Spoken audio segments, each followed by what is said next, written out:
Bob Rock gets all the Black Album credit and Randy Starr probably doesn't. But without Randy Starr, it wouldn't be the Black Album, would it? So as far as I'm concerned... That's your favourite record, isn't it? Oh, 100%. But if you want the glory, you're the producer, your name's on Spotify, whatever it takes to make it sound the absolute bollocks, that's what will bring in more bands. And they don't give a fuck who you collaborated with. If I was an egomaniac, I was like, well, yeah, he could definitely do it better, but I'm the producer. I would make less good albums and get less work. So it doesn't make sense to not collaborate to me, as long as you can afford it. Because when you start paying people, do you want to do a bit of extra programming? You're like, fuck, before you know it, you've spent the money and you're like, shit. But sometimes it's a loss leader. You know, you take a hit and you're like, what will make this the absolute shit? Because I know off the back of it, I'll get a well-paid album and it's worth its weight already. And that happens loads. And generate more work from that. Always. We'll just make it fucking great. Whatever it takes, make it great, because you can't disclaimer it once it's out of the once it's out of the pen. You can't stand by and go, well, this would have been better if I'd been paid a bit more, had a bit more time. It's just there to be destroyed by anyone who listens to it. So like, it better be good. Do you know what I mean? You know, you're the same as me. Well, Dan, this is awesome to finally have you here in front of me, and I've been wanting to chat to you for a long time, and we're in a very cool spot, Vader Studios. The coolest. The coolest. I mean, I know it's cool, but why do you come here? What was it like? A lot of reasons, really. The primary reason, the drum room sounds great, because I tend to work with bands, as you know, and drum rooms are crucial. You know, a record can fall apart if it doesn't have some air and some three-dimensional stuff. So I love the drum room. I love Matt, the owner. I love George, who works here. It's always completely perfect, in perfect order. You know, sometimes with vintage gear in residential places, especially these days where studios are making a bit less money, there'll definitely be lots of dusty pots. Whereas this is all, I mean, there's never any technical issues, and if there is, it's just fixed. So that's a good thing. Bands love it here. Bands get here and they feel like they relax immediately. So yeah, all of those reasons really. I enjoy getting out of bed to come to work here. Not least because it's like 100 yards away, but also it's like fun, isn't it? And I mean, it's the wicked spot. I mean, I've mixed quite a few records for you, and a lot of them were done here. What ones were done here that I've done for you, like Shikari, Stone Broken. Was Dream State here, or was that? Dream State wasn't here, no. What else? Oh, all the North Atlas stuff you've done was here. I mean, some of those drum sounds, I mean, the rooms, the thing, I don't know, the production, I don't know, something about your production style and the way that you record your drums. I love, you have this ability to like have lots and lots of layering without it ever like falling on top of each other. You know, with some records that I might work on, or, you know, it's really hard to find a place for things, but I don't know, you have lots of layering with drums and percussion and guitars. Especially with North Atlas. Yeah, North Atlas, yeah. But I mean, it's wicked. I don't know. I mean, what's your approach like when a band like that has lots of stuff going on? They're a unique one, because the guy in the band does a lot of production too, and he started doing a little bit and he's getting more and more. So in some ways with that band, we're just throwing loads of shit at the wall and then seeing what works. So he'll put stuff in, I'll butcher it, manipulate it, or leave it because some of it's amazing. I mean, if you're looking at it more holistically, I guess like we all do in this sort of world, you know, you're trying to give an experience to the listener and make it make sense on first listen. I think my primary objective with every record is like, this has to make sense. So what is it? What are we trying to make? So I try and like visualize how it's going to sound when it's finished, and use the band's reference points, Spotify, etc., and lots of conversations with them to understand, okay, they're really into like that scoop sounding snare vibe. Okay, I got that. All the references are super hi-fi, or, you know, whatever it might be. And then I start just thinking about, I can just imagine the finished article, I guess. And then I until it gives me the shivers or the feeling where I want to play it again, I just keep throwing shit at a song until it's there. And normally, you know, as you know, your decisions are dictated by, if there's a really iconic, or what I like to call the nugget, if there's a thing that's going to define the song, and you know that's a thing that every person on the street's going to go, oh, is that the song that goes, or whatever, then I do everything not to fuck with that, and I make sure that gets completely shrouded in sort of protective foam, and then anything else is away from it. So I guess that's fundamentally my approach, is that understanding what's the listener going to hear first, what they're going to hear second. Similarly to, I used to be a graphic designer, funnily enough, years ago, before kind of, the internet. And, one thing that I was taught then, and I think I definitely have taken it into music, was designing a poster. Everyone will see, they need to see what it is first, then the date, then they need to see where the small print is. They don't want everything coming at you at the same time. And I definitely liken that approach to the sonic stuff, like what's coming at you first. Yeah. And so, but like a lot of your, and I sort of noticed the thread through your arrangements in your songs. I don't know, they're not just standard as far as being, verse, chorus, middle, late chorus. You always have, I don't know, it's very different and just original, I think. And I mean, obviously that's you coming in a lot and changing, or I mean, are you, because obviously you're a phenomenal guitarist as well. Sure, I'm not anymore. I used to be able to have a few chops, but now I've heard you shred recently. My fingers don't seem to move like they used to. But I mean, do you do a lot of songwriting for the artists at this point, or particular bands? Depends on the band, yeah. I mean, honestly, I just it's going to sound twee and a bit naff, but truthfully, I've found that every record that's I've made that's has had a relative success or has been a success for me, where I look back and I go, that sounds really good. The relationship with the band and the artist is key to everything, because actually, having been in a band, I realise to entrust someone to essentially walk in and swing the proverbial and say, you should do this. The band need to A, respect you, but B, believe in you and know that your suggestions are coming from the right place. So really, as long as that relationship's there, then I just become an extra part of the band, really. And if I feel I need to weigh in heavily on something, I won't do it in a kind of authoritarian way. It's always coming from the right place. I just want it to be brilliant, and I want them to, and if someone sticks their heels in, I don't kind of argue with them. I kind of think, well, why are they digging their heels in? Is it because they've got a real moral reason for it, or are they being difficult? Or so production is a constant plate spin of like, where's the line and how far can I go? Some bands need a lot more involvement, and they want you actively to like have input on every level, because they're just, please help us make it sound good. Yeah. So you're like, okay, well, this is what I think I would do. I would never sort of go, we're doing this. But some bands have got their shit together and they're so good, and then you're like, well, okay, they're already amazing without any help, so how can I make them even better than that? So what can I bring to the party, basically? There's no point in me trying to do this or trying to like weigh in on that guy's piano playing, because he's ridiculous. So let's just make sure he's playing the very best he possibly can. And to always find where you can bring up the level of whatever area. If there's a certain player in the band who's not good enough, set them up a second rig somewhere, get them a metronome, bounce them some stems with drums and click, and just say, hey, dude, go and play over there, go and jam, because eventually it makes the record better, doesn't it? Yeah. So I guess it's Yeah, and something like like Shikari, or Into Shikari, something that you've basically brought up through the years. I mean, how has that changed from like the first records to like the latest one that you did? I mean, obviously from that production thing, with Raoul's taking a lot more of that production on, and I mean, how do you? Well, they're such a unique band, because Rao is kind of, he's an anomaly as a human and a creative. He's just one of these. He's just comedically prolific, just constantly spitting out brilliant stuff. And it's not just brilliant stuff; it's stuff that no one else could imagine. It's completely from the innards of his brain, and he's the sort of person that.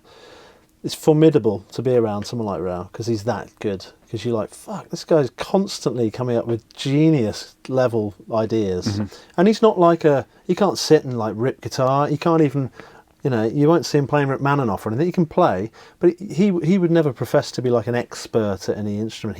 They're all vessels for like coming up with stuff. Yeah. But working with them, I mean, really, I was drafted in on their second album, Common Dreads, to basically handle the live stuff and not the electronic stuff, because they were working with a guy called Andy Gray, who was kind of Paul Oakenfold's right hand man. He was a dance guy, so it was all electronics. And so a lot of those electronics kind of done, or they kind of, yeah. I wasn't really much to do with it. I was doing all the guitar effects and and basically being the sort of T-boy, if you like. I was just learning how to be around them, helping Andy, just doing my bit. But we developed a good relationship from there, whereby they said, we want you to produce the next stuff, and we did a load of singles and then did a few albums. And my role is not the same as it is with any other band with Shikari. It's very much Rao is the creative brains behind the whole operation, really. The band would admit that. Rob's got genius ideas. He comes completely from the left field on drums. Rory, you put him with a guitar and he's so chilled all the time, but he'll always hear the juicy stuff. But everything kind of comes together in like the most hyper respectful way. Like that band I've never seen have a crossword. There's no button pushing between them. It's just like this peaceful creative process where everyone's like, should we try this? Yeah, man, let's do that. Yeah, that's cool. And I'm kind of filling the gaps. Sometimes I'll say I've programmed this bit. Ra will say, yeah, I like that. That's great. That's and it. essentially pulling it all together as well, and the technical. I mean, on the last record, the drums were done in a very interesting way, weren't they? Well, I mean, so it was basically I introduced. they were done here, of course. We did it here, yeah, at Vader. And you know, my role with Shikari is often beyond the studio as the project management of it all. Where do you want to do the album? Take them to studios. I book it all. Book them where, you know, do all the project management. So once we decided to come here, they wanted their music to be malleable or sort of interchangeable at any point. So they were like, wouldn't it be great if we could just, you know, change the drum sound but still have it live? And I was like, have you heard of Slate Trigger and have you heard of TCIs? And they were like, no. So I don't regret telling them, but at the time I was like, what have I done here? Because suddenly they were like, this is amazing. We can build TCIs of every drum in the studio, every velocity, and we can play the songs then, and then we can replace this song with the snare from the other song, and it'll have the very same room. I was like, yeah, you could do that, but you've got to manually cut them all, phase accurate. They're all in Logic, I'm in Pro Tools, so like I was like, I can't help you in your world, so I had to show them in my world. But they all lined up, all their laptops, fucking just chopping up samples, building TCIs. That would have been a fun week. We've got like we've got a sample library you wouldn't believe, like everything. And we've always done well since I've worked with them. I suggested, because they're electronic but they combine the bandy stuff with the electronics. I always like to think, wouldn't it be great to just be able to manipulate the bottom kit if we want to distort it, make it 9-inch nails, so you chop it up and not have all those bloody cymbals in the way. Not to mention, so many drum parts in Shikari get chopped up and edited and changed. We're like, oh, let's change the beat completely. So I got him just playing bottom kit with the cymbals separately from the beginning of working with them, and we still do that now. So we can.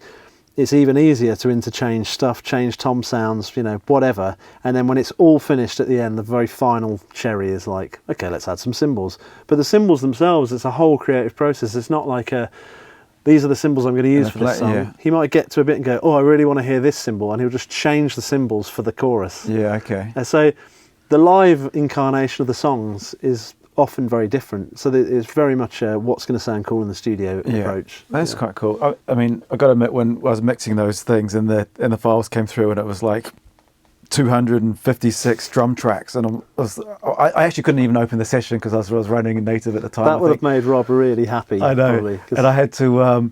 And actually, maybe I shouldn't be saying, but some stuff I was like, there was like a ride cymbal that had, you know, a little ting, and it had 16 tracks, and I was like, okay, don't need that, don't need that, don't need that, don't need that.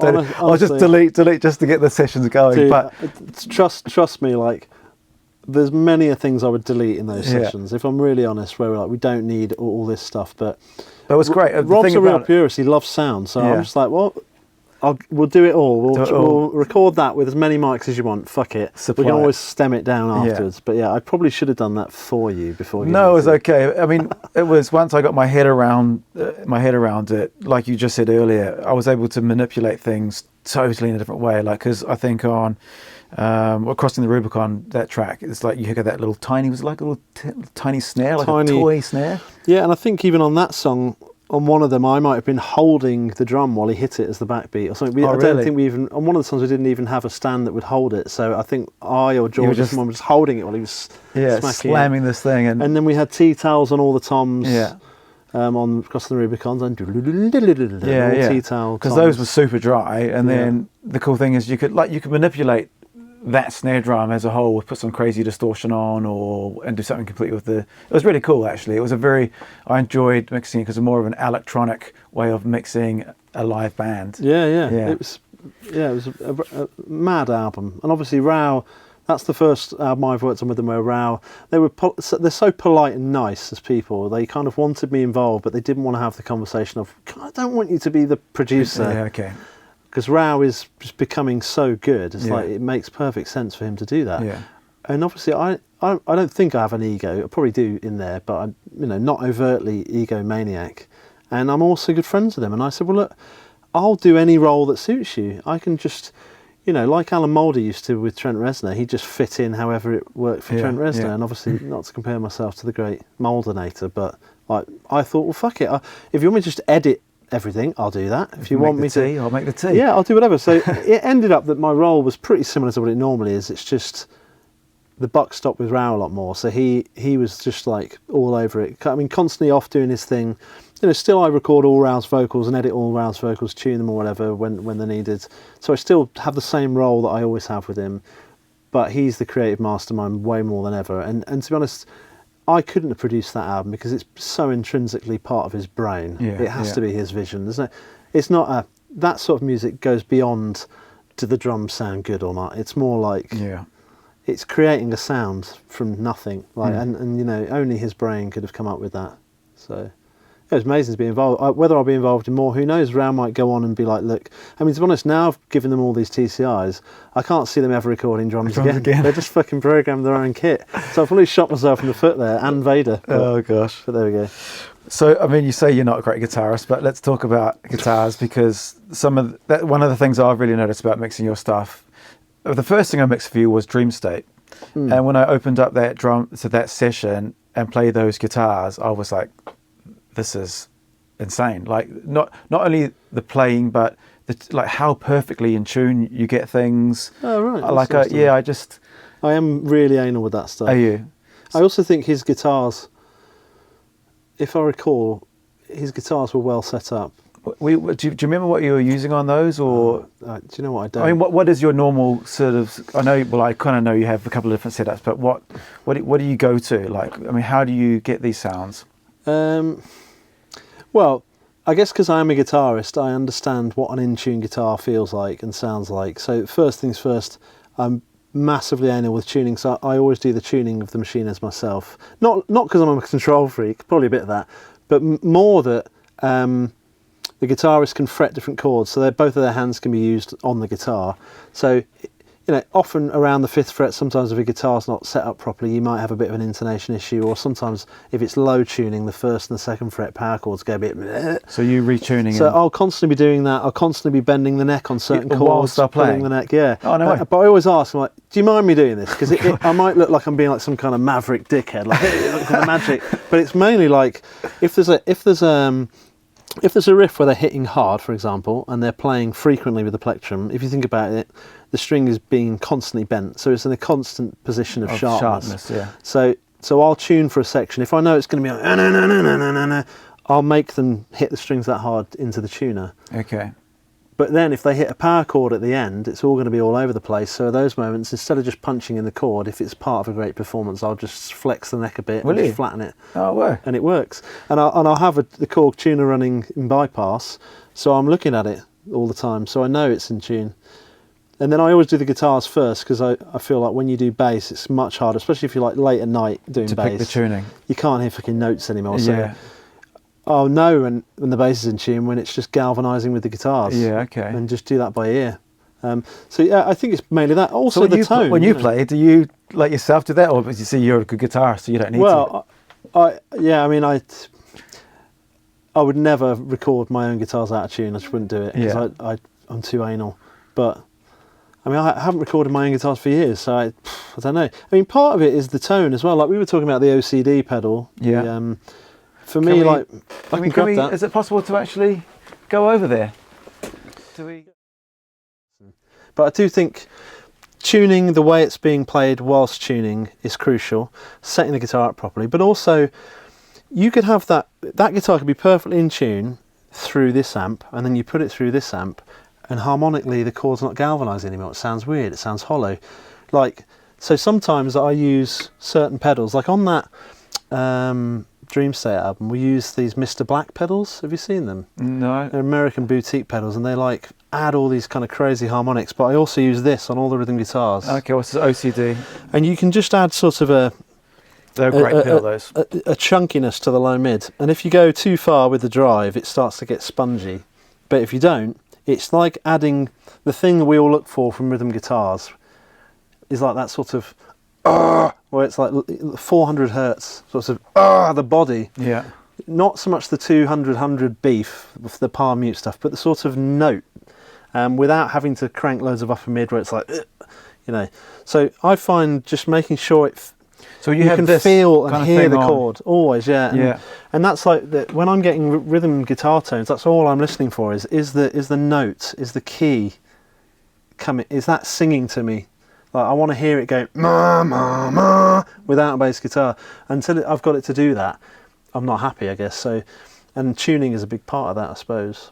So yeah, I guess. And what other cool things? I mean, I think we're using it on your bass a lot, aren't you? Is it? I use that, and in the other room I've got the X7.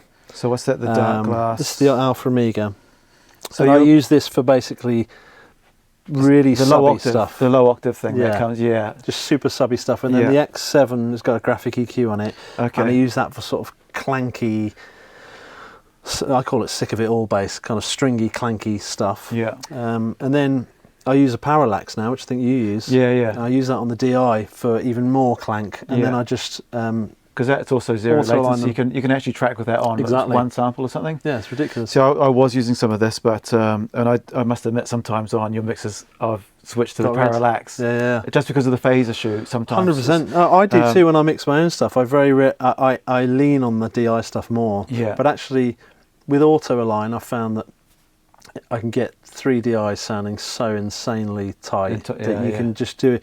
You know, often if you start filtering one, it goes a bit, what's going on? But if you shelve some of the low from one and boost Yeah. a bit of sort of 1K or whatever, you can get them to sit really well without fucking the phase, I find. And, you know, you're the same, I'm sure. But yeah, I mean, I definitely use them a lot. Staples of stuff I use. What else? I use what's this this? on everything. It's a pitchfork. It basically does what a whammy pedal does. And whee!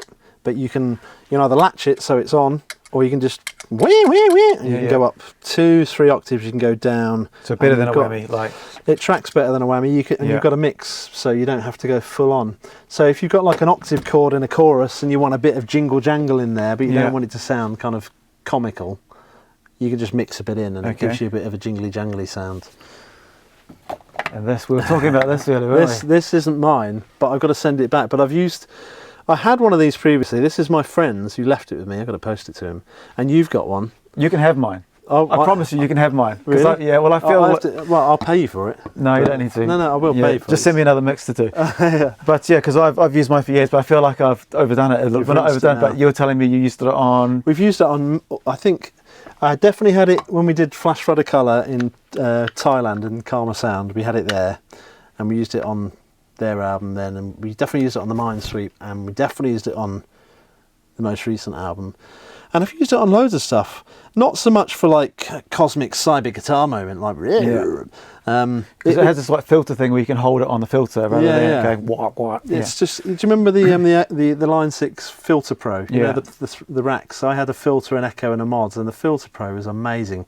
And I haven't got it anymore. And this does similar stuff to it, like just weird filtery, kind of synthy guitar sounds. It's not that usable if you want a functional thing, because it just goes crazy. But I use it for things like if there's a transition into a chorus and I want like an uplift kind of sound, instead of going into splice and going whoosh, Yeah, I'll do you things use like it on that. Yeah. and then distort it, and before you know it, you've kind of created a bespoke uplifter. So essentially, loads of your awesome guitar sounds. You're just adding color from pedals and stuff like that. I mean, mic wise, are you doing anything kind of, like? Well, I've got a system at the moment that I'm employing, which I will talk about, because for anyone who would watch this, I would think they would be interested. Anyone else will fall asleep. But normally for years I've used heads into cabs, as we all have in the metal world or whatever. And more recently with the Neural DSP stuff, I've started to use amp sims a lot more. And like I say, and Buddy, friends with Nolly, and Nolly's got one of his own signature ones on there. So he gave me that early on, I think before it was out, and I've been using that for a while. But one thing that I'm doing more than ever now, and I think it's it's becoming my future approach, because I struggle with the ethics of fuck amps and cabs, let's just use software. Yeah. It makes me feel a bit icky, even though some of the best sounding... coming from a guitarist, I guess. And not even in a kind of I'm in my 40s and I remember good old tube amps kind of way. It's not so much that, it's that, and I'm sure you're the same, when you have pretty finely tuned ears in this world, you can fucking hear a Kemper a mile away, right? I don't want to go near rhythm guitars on a Kemper on any of my records, because I can hear it on all these modern metal records. I want something that feels real. And even when I go into the archetype stuff, it's so good. But when you're playing into it, you still feel that you're playing into software. Whereas I've gotten into basically using impulse responses with a head into a reactive load box. Okay. Because you get the feeling of playing through a cab. So you reckon it definitely feels 100%. Does it? Yeah, but I know there's some good cabs, and I know there's loads of good pre's, and I'll be able to get a good cab sound. So that's what we're going to do, because it'd be lazy not to try. But I'm still going to take the DI and reamp it through that process, and then have a choice of a million cabs, and see if I can better it. Because it feels like, why wouldn't you? Yeah. For example, I did a thing in Glasgow last week, and I had to get up on the train, and I knew there was no cabs there, but I knew there was a rental company where there was some heads, because the band aren't the kind of, you can't whap out just a metal tone and they'll be happy in software. They wanted some, but they don't have their own amps. but they don't. And funnily enough, the guitarist just got a Quad Cortex, which is the new pedal from DSP, which is all amazing stuff, But so I rented a JCM 800 and an orange Tiny Terror, took my reactive load box, loaded up, got the studio owner to download the software, and I got there and I basically had a choice of a million cabs, and they all sounded amazing.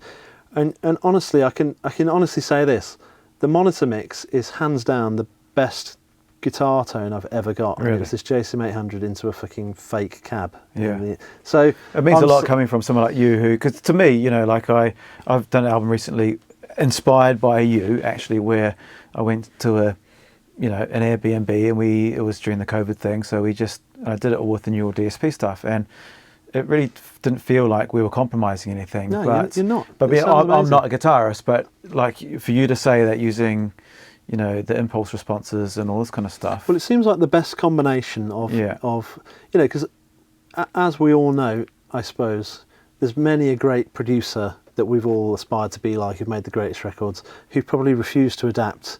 This era from going to analog to digital, you have to get on the train, or because some of these clients are going to, over the next 5 or 10 years in the metal world, some of these clients, they've never seen a guitar amp. Like it's like a fucking whoa. There's not a thing loud. for them. And a guy I know in America who's managing a lot of big metal mixers, he said, this upset me.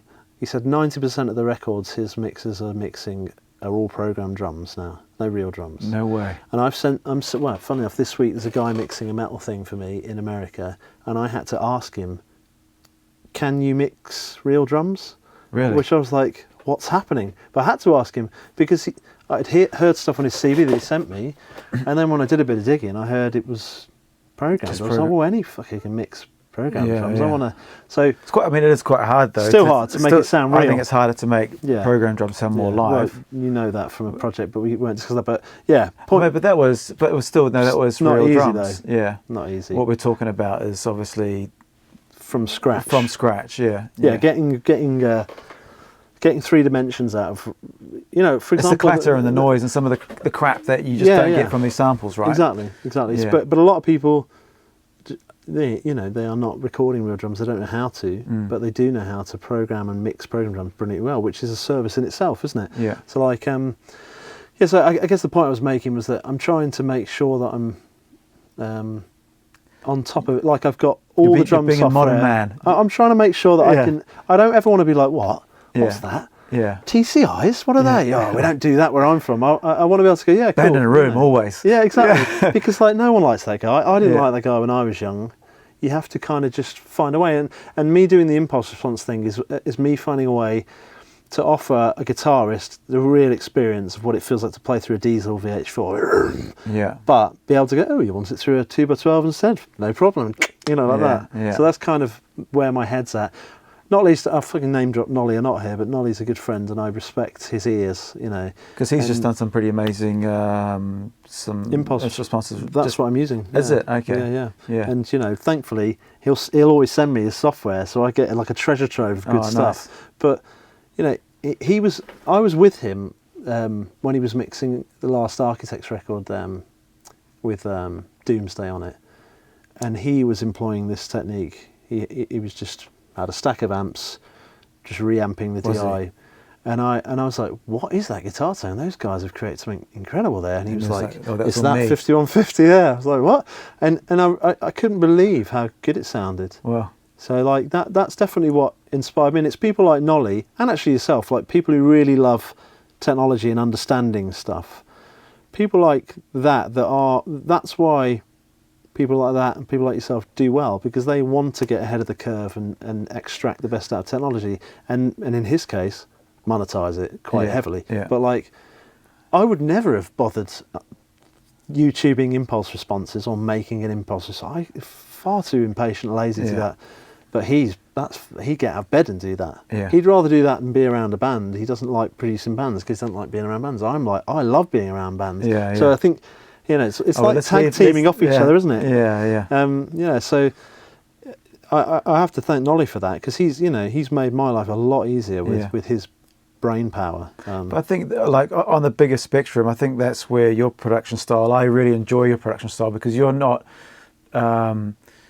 you know, what's the word? You're not worried about outsourcing work, or if you want to get someone to program something, and if you believe that you can't do it, you will get someone, and you will get, you find people, like for me, mixing for you, I think that's really important role in proper production, actually, where like delegating. Delegating, because you don't have to do it all. It's impossible to do it all, and I think it's wrong to do it all. And I think it's really cool that you do that, and you hands up say that that's part of your style. It's still driven from a selfish place, though, which is I've noticed that when I've done that, the stuff's got better, and when your results are better. For example, Bob Rock gets all the Black Album credit, and Randy Starb probably doesn't. But without Randy Starb, it wouldn't be the Black Album, would it? So, as far as I'm concerned... That's your favourite record, isn't it? Oh, 100%. But if you want the glory, you're the producer, your name's on Spotify, whatever it takes to make it sound the absolute bollocks, that's what will bring in more bands. And they don't give a fuck who you collaborated with. If I was an egomaniac, I was like, well, yeah, he could definitely do it better, but I'm the producer. I would make less good albums and get less work. So it doesn't make sense to not collaborate to me. As long as you can afford it. Because when you start paying people, do you want to do a bit of extra programming? You're like, fuck, before you know it, you've spent the money and you're like, done the shit. album for free. But sometimes it's a loss leader. Yeah. You take a hit and you're like, what will make this the absolute shit? Yeah. Because I know off the back of it, I'll get a well-paid album and it's worth its weight already. Yeah. And that happens loads. And generate more work from that, etc. Always. Yeah. We'll just make it fucking great. Yeah. Whatever it takes, make it great, because you can't disclaimer it once it's out of the pen. You can't stand by and go, well, this would have been better if I'd been paid a bit more, had a bit more time. It's just there to be destroyed by anyone who listens to it. So like, it better be good. Do you know what I mean? Yeah. You're the same as me. Yeah. And so I'm going back to the guitar thing again, because people just obviously love your guitar playing style, and this is about. There's been a few records I've mixed of yours where there's always a few tracks that are, well, a guitar or whatever. So how does this work? Do people often, do they want you, like, to band say, oh, can you play something, or do you just come up with an idea and you put it down? Or because some people are a bit funny about other people playing, but I mean, yeah, totally. And I would never volunteer. Can I play that? You wouldn't grab and do a even if a band says, yeah, that's fine, secretly they're going to go and slag you off. Yeah. So like, I would never do that. And if look, as I'm sure you're the same, and many producers are the same, I've recorded numerous guitarists who make the easiest thing look really hard, and I'm like, God, I could do this now. So you don't though. I know you don't. Never. And no. the parts that you put on that I hear are really obvious. Like it's not that guitarist, it's you. It's like, a different thing. It's a different. It's a part. So yeah, part of the job is sadly sometimes, and it is sad. Some people can't play their instruments well enough to be in a band, but they're in a band, but they have other assets to the band. They're amazing on stage. They're the business guy, the social media manager. So you can't waltz in and say, well, you're not good enough, so fuck off. You have to respect them still. yeah, But sometimes it's fucking annoying, yeah, because you're like, well, this guitar's amazing, it's in tune, the tone's great, but whenever you touch it, it sounds awful, and I don't know why. And it's technique or whatever. But But you still let them play, and that's always let them play and just find a way to get the yeah, best out of them. Yeah, And you know, not because I'm cynical, because I'm like, I want them to be my friend and they'll come back. But there is that way of looking at it. If bands have an unpleasant experience in the studio, they will not come back to you, and I want them to come back to me. So I'm not about to go, you're not good enough to record with me, mister. Like, I'd be a total dickhead. So it's about, like, helping them. Like, not in a kind of Mother Teresa way, but like well, if they need to get better, who's going to tell them? The band are just going to slag them off. Yeah. The manager probably doesn't know they're not good. The sound man's whatever, or sound woman, whatever. Point being, it's probably our responsibility to be the one to say, look, you need to play behind the beat a bit. You're miles ahead of the click. You know, like classic one is bassists playing on the E string and they go to the A string and they forget to forget to mute the E string, and you've got this running. Yeah. So, and I'll constantly be touching my finger, constantly doing this on notes that are not playing, and you're like, I guess they learn from that, right? They know. It's like I'm going to tell you to work on that because no one else has ever noticed. Yeah, but I think they, you know, artists like that, they come back for the next record and they go, I've really worked on that now, 100%. and they, you know, and again, not in a kind of like, you know, self-righteous, like, you need my help, I'm the king of the studio. Not in that way. It's just that it's an awkward chat for anyone else to have. Whereas we are face-to-face recording you, it's probably the best time to say it. And if you say it in a right way and in a constructive way, I would never beat someone down for not being good enough, because that's just a dickhead thing to do. But if someone's acting like they're great and they're not, that's when they need to be told. Yeah. Because actually, if you go and see a band live and they're shockingly bad, but they think they're great, that's going to affect that band's success. Yeah. And it's, I think, a producer's responsibility to say, there's no point making this record great if you're going to suck live. So, like, I want them to go away tight. Yeah. Because the whole thing gets bigger then. There's better live, they get more fans. It's good for everyone, isn't it? It's kind of obvious as well, though, don't you find sometimes in the studio with a person who's got the ego and they think they're amazing, all you need to do is play them back their take and they straight away go... No, but it's like X Factor episode 1 when they sing and they're like, but I'm great, what? Yeah. You know, they don't actually know. And there must be something wrong with the mic. Yeah. It was like Ken Lee every day. But, yeah, I mean, most bands are great. And, like, you know, most bands can play. It's... we are in an era now where a lot of bands haven't played their songs before they get to the studio because they've just written them across 4 laptops. Yeah. And, you know, that can be difficult because you find yourself recording the song and then a band will say 2 weeks later, oh yeah, I wish we could record that now because we can actually play it now. And you're like, fuck.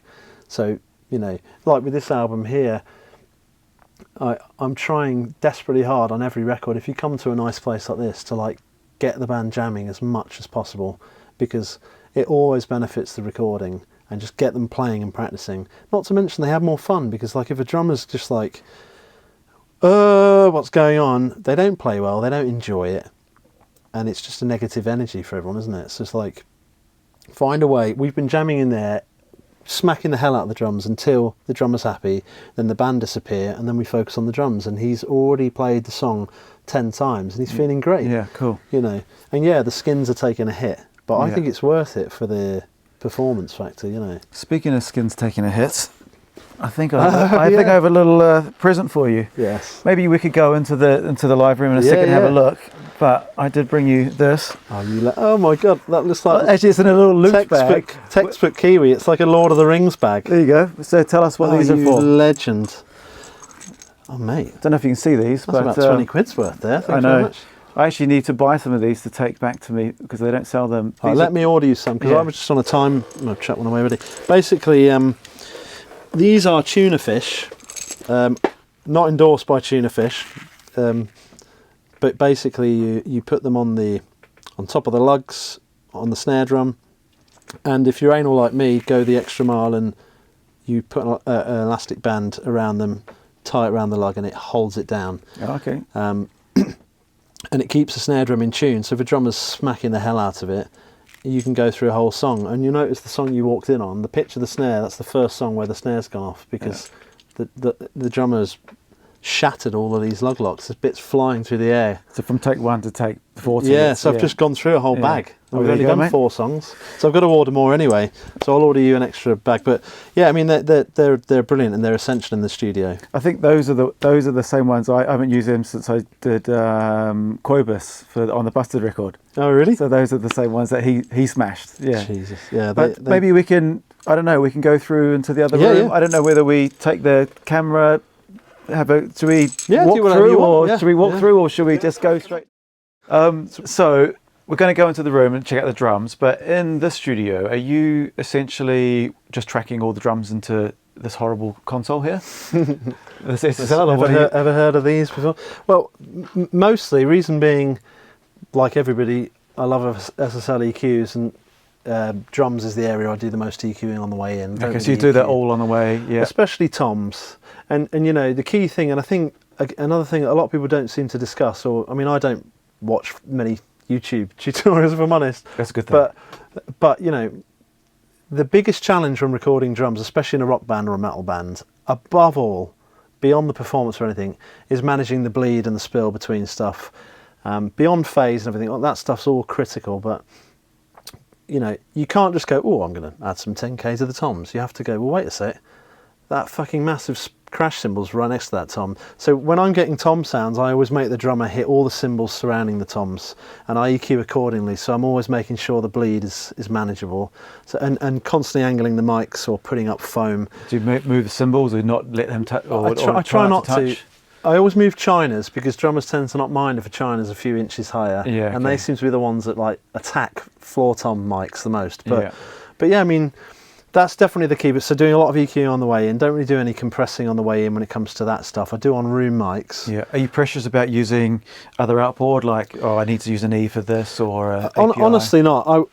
You know, if something's not working, but I know it's sounding good, then I'll swap the pre, and often in that case, I'll be like, yeah, that's better. Yeah. But I wouldn't be like, well, I must do kicks on a Neve. I'm not like that, Yeah. because sometimes Neves have sounded shit, sometimes they haven't, and sometimes it's the cymbals have got loads of 3K, and through that Neve sounds horrible, but through the API sounds great. Through the SSL, this sounds amazing, doesn't sound good through the SSL. And everything's just, you just have to trust your ears, don't you? Yeah. There's no such thing as a this will work on this. So you just basically just bring it in and just, I mean, it's about getting the quickest drum sounding good as you can. 100%, yeah. Yeah. And you know, again, another thing that doesn't seem to be spoken about enough, have as many cymbal choices as possible, because, you know, you could have, like, for example, like a 16-inch A custom, and then you could have the exact same 16-inch A custom, and on this one, you could look on a FabFilter EQ and you can see 2.5K going, whereas this one doesn't have it. And like, you can get rid of that, but you don't want to be scooping on the way in. So it's just at the source again, isn't it? Constantly hit cymbals constantly for an hour until you're like, right, these are the right cymbals. And if they're still not working, change the pre, change everything, change the difference between, you know, you could have 4-on-4s on one kit and it sounds incredible. Go on to the next kit, they sound terrible.